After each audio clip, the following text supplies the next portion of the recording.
ദേവാമൃതത്തിൽ ഇനി ജ്യോതിഷ പങ്ക്തി.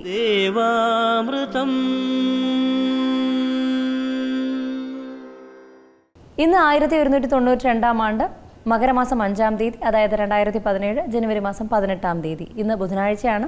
നക്ഷത്രം 49 നാഴിക അത്തവും ബാക്കി ചിത്തിരയുമാണ്. അപ്പോൾ അതുപോലെ ജ്യോതിഷ പങ്ക്തിയിൽ നമ്മളോടൊപ്പം ഉള്ളത് സർ ഡോക്ടർ പദവികൾ ഉൾപ്പെടെ നിരവധി ദേശീയവും അന്തർദേശീയവുമായ പുരസ്കാരങ്ങൾ നേടിയിട്ടുള്ളതും 40 വർഷത്തിലധികമായി തിരുവിതാംകൂർ ദേവസ്വം ബോർഡ് മേൽശാന്തിയായി സേവനമനുഷ്ഠിച്ചിട്ടുള്ളതുമായ നമുക്കൊക്കെ ഗുരുസ്ഥാനീയനായ നമുക്കൊക്കെ ജ്യോതിഷപരമായ ഒട്ടനവധി മാർഗ്ഗനിർദ്ദേശങ്ങൾ നൽകുന്ന നമ്മുടെ പ്രിയങ്കരനായ ഡോക്ടർ കുടമാളൂർ ശർമാജിയാണ്. വളരെ സ്നേഹാദരങ്ങളോടെ അദ്ദേഹത്തെ നമുക്ക് ഇന്നത്തെ അധ്യായത്തിലേക്ക് സ്വാഗതം ചെയ്യാം. നമസ്കാരം ശർമാജി. നമസ്കാരം. ഇന്നത്തെ കത്തിലേക്ക് പോകാം. ബഹുമാനം നിറഞ്ഞ തിരുമേനി, ഞാൻ ലെനിൻ, സ്ഥലം കോഴിക്കോട്. ഞാനിപ്പോൾ താമസിക്കുന്ന വീട് വിൽപ്പന ചെയ്ത് മറ്റൊരു വീട് വാങ്ങുവാൻ ആഗ്രഹിക്കുന്നു. എൻ്റെ ഗ്രഹനില പ്രകാരം എനിക്ക് വീട് വിൽക്കുവാനും മറ്റൊന്ന് വാങ്ങുവാനും സമയമായിട്ടുണ്ടോ? ഇപ്പോൾ താമസിക്കുന്ന വീടിൻ്റെ പരിസരത്ത് തന്നെ പുതിയൊരു വീട് വാങ്ങാനോ നിർമ്മിക്കുവാനോ യോഗമുണ്ടോ?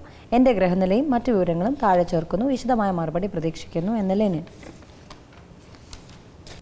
വിശാഖം ഒളിവിലത്തെ 15 നാഴികയും അനിഴിയും ധനികം നക്ഷത്രവും തൃക്കേട്ടയും ചേരുന്ന 2 നക്ഷത്രമടങ്ങുന്ന രാശിയാണ് വൃശ്ചിക രാശി.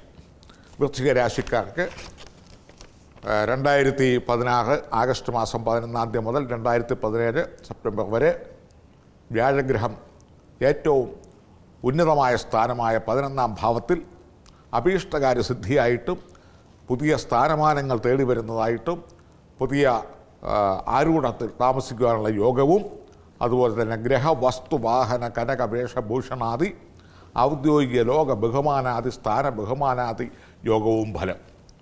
അതായത് വസ്തു ഇല്ലാത്തവർക്ക് വസ്തു, വാഹനം ഇല്ലാത്തവർക്ക് വാഹനം, അതുപോലെ വീടില്ലാത്തവർക്ക് വീട്, ഇവ വാങ്ങുവാനുള്ള ഒരു 150% ജാതക നില യോഗവും താല്പര്യവും പരിശ്രമവും മറ്റു സാഹചര്യങ്ങളും ഉള്ളവർക്ക് ഈ സാഹചര്യങ്ങൾ 100% ഒത്തിണങ്ങി കിട്ടും എന്നർത്ഥം. ജാതക നിലയിൽ ഗ്രഹം വാങ്ങാനേ യോഗമില്ല എന്നുള്ളവർക്ക് ഈ സമയങ്ങളിൽ അത് ചിലപ്പോൾ വാങ്ങാൻ യോഗമില്ലാതെ വരും. ചിലപ്പോൾ നല്ലൊരു വാടക വീടായിട്ട് മാറും, അല്ലെങ്കിൽ ഒരു ഫ്ലാറ്റ് വാടകയ്ക്ക് എടുക്കും. അങ്ങനെ അങ്ങ് ആ യോഗങ്ങൾ മാറും. ഇവിടെ സ്വന്തമായി പണി കഴിപ്പിക്കുവാനുള്ള യോഗം തന്നെ കാണുന്നുണ്ട്. 11-ാമത്തെ വ്യാഴം പുതുഗ്രഹം രമ്യഹാർമ്യങ്ങളെ കൊണ്ട് ശോഭിക്കും എന്നാണ്. രമ്യഹാർമ്യം മണി ബംഗ്ലാവ് തന്നെ വെക്കാനുള്ള യോഗം. അതായത് ബംഗ്ലാവ് എന്ന് പറഞ്ഞാൽ അത് പഴയ ഒരു ഭാഷയാണ്. ഇപ്പോഴത്തെ മോഡേൺ ലൈഫിലുള്ള നല്ലൊരു ബിൽഡിംഗ് വെക്കാനുള്ള യോഗം എന്നർത്ഥം. ഇത് പണി കഴിപ്പിക്കാനുള്ള യോഗവും അതിന് വേണ്ട സാമ്പത്തിക അഭിവൃദ്ധിയും എല്ലാം ഉണ്ടാവുന്ന ഒരു യോഗമാണ്. നിർമ്മിക്കുവാനുള്ള യോഗമാണ് കൂടുതൽ. ഉദ്യോഗം ലഭിക്കാതെ വർഷങ്ങളായി കാത്തിരിക്കുന്നവർക്കും ടെസ്റ്റ് എഴുതി ഒക്കെ ഇരിക്കുന്നവർക്കും അവരുടെ ഏജ് ഒക്കെ ഓവറാവാറായിട്ട് ഒക്കെ കാത്തിരിക്കുന്നവർക്കൊക്കെ ഉദ്യോഗം ലഭിക്കാനുള്ള സാധ്യത ഈ രാശിക്കാർക്കുണ്ട്. വളരെ കാലമായിട്ട് വീട് വെക്കാൻ ആഗ്രഹിക്കുന്നവർക്ക് അതിനുള്ള യോഗവും, വിദേശ ജോലിക്കും മറ്റുമൊക്കെ ശ്രമിച്ചുകൊണ്ടിരിക്കുന്നവർക്ക് കഴിഞ്ഞ 2-3 വർഷമായിട്ട് ഏഴരശനി ആയിരുന്നുവല്ലോ, ജന്മശനി ആയിരുന്നുവല്ലോ, പലതരത്തിൽ തടസ്സം, കാലതാമസം, സാമ്പത്തിക ക്ഷീണം, ശാരീരിക രോഗങ്ങൾ എന്നിവയൊക്കെ നിറഞ്ഞു നിൽക്കുന്ന ഒരു കാലഘട്ടമാണ് ഏഴരശനി. അത് പ്രത്യേകിച്ചും ഏഴരശനിക്കാലം എന്ന് പറയുമ്പോൾ 7.5 വർഷമാണ്. അതിൽ ജന്മശനിയും കൂടി അനുഭവിക്കുകയും കർമ്മവ്യാഴവും കൂടി അനുഭവിച്ചുകൊണ്ടിരുന്ന ഈ രാശിക്കാർക്ക് പുത്രൻ പുത്രി ഭർത്താവ് അല്ലെങ്കിൽ പുത്രൻ പുത്രി ഭാര്യ എന്നിവരാൽ ഉണ്ടായിരുന്ന ദുരിതങ്ങളിൽ നിന്നും ഒരു പരിധിവരെ എല്ലാവർക്കും മോചനവും,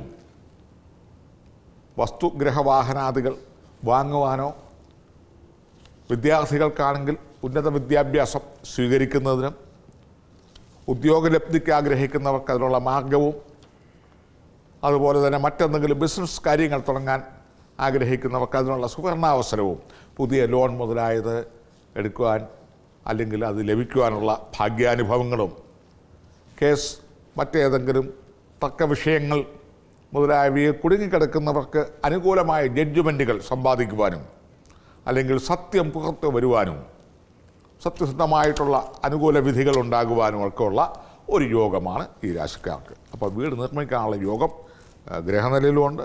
ഇപ്പോൾ അതിന് പറ്റിയ സമയമാണ്. പൊതുവെ ഈ രാശിക്കാർക്ക് വീട് വെക്കാനുള്ള യോഗമുണ്ട്.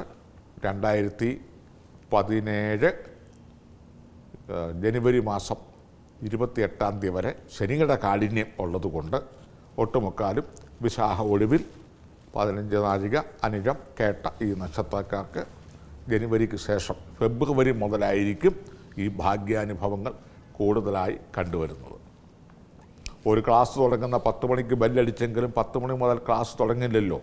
തുടർന്ന് അധ്യാപകർ വന്നു, അറ്റൻഡൻസ് എടുത്തു, കുട്ടികളുടെ കായികക്ഷമതകളും ബുദ്ധി പരിശോധനകളും നടത്തി, തലേ ദിവസത്തെ പഠനത്തിൻ്റെ ആമുഖങ്ങളെപ്പറ്റിയൊക്കെ ഒന്ന് ചർച്ച ചെയ്തു, ക്ലാസ്സിലെ കുട്ടികളുടെ എണ്ണം ബോർഡിൽ തിട്ടപ്പെടുത്തി, അങ്ങനെ ഹാജർ വിളികളും ഒക്കെ നടന്നതിന് ശേഷം അടുത്ത പാഠ്യപദ്ധതിയിലേക്ക് കടക്കുന്നു എന്ന് പറയുന്ന പോലെ, അതല്ലെങ്കിൽ ഒരു പ്രസ്ഥാനം തുടങ്ങി അതിൻ്റെ അഭ്യൂഹത്തിക്ക് വേണ്ട സമയം കാത്തിരിക്കുന്നത് പോലെ ഇതിന് ഫെബ്രുവരി മാസം മുതൽ അനുകൂലമായ സമയമാണ്. ഈ രാശിക്കാർക്ക് പൊതുവേ എല്ലാം കൊണ്ടും സർവാഭീഷ്ട സിദ്ധി ഉണ്ടാവുന്ന ഒരു കാലമാണ്. ആ ശനിയുടെ അല്പം കാഠിന്യം മാറുവാനായി ഒരു 8 ദിവസം ശനിയാഴ്ച ദിവസങ്ങളിൽ ജലഗന്ധ പുഷ്പധൂപദീപ ജലാന്തം ശനിദേവനെ, നീലാഞ്ജന സമാനാഭം രവിപുത്രം യമാഗ്രജം ഛായാ മാർത്താണ്ഡ സംഭൂതം തൻ നമാമി ശനീശ്വരം തുടങ്ങുന്ന ശനി മന്ത്രങ്ങളെ കൊണ്ട് ഉള്ള പുഷ്പാർച്ചനകൾ ചെയ്യാം.